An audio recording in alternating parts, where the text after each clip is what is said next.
താഴെ പറയുന്നവരിൽ gestalt psychologist ആരാണെന്നാണ് ചോദിക്കുന്നത്. അപ്പം നമുക്ക് പറയാം കൊഫ്ക, കൊഹ്ലർ, വെർത്തീമർ. ഇവർ 3 പേരും ജസ്റ്റാൾട്ട് സൈക്കോളജിസ്റ്റ് എന്ന് അറിയപ്പെടുന്നുണ്ട്.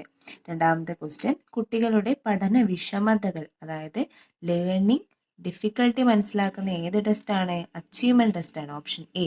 മൂന്നാമത്തത് സർഗാത്മകത അതായത് ക്രിയേറ്റിവിറ്റിയുമായി ബന്ധപ്പെട്ട 2 സ്റ്റേറ്റ്മെന്റ് ഉണ്ട്. നമുക്ക് നോക്കാം. ക്രിയേറ്റിവിറ്റി പഠനത്തിൽ നിന്നാണോ? അല്ല.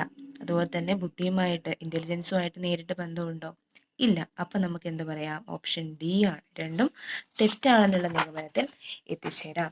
അടുത്ത ക്വസ്റ്റ്യൻ എന്ന് പറയുന്നത് ഒരു കുട്ടിയുടെ സ്വഭാവങ്ങളെ തിരിച്ചറിയാൻ വേണ്ടിയിട്ട് ഉപയോഗിക്കുന്ന രേഖ ഏതാണെന്നാണ് ചോദിക്കുന്നത്. അത് ഏതായിരിക്കും? അനക്ഡോട്ടൽ റെക്കോർഡായിരിക്കും. ഓക്കെ. അടുത്തത്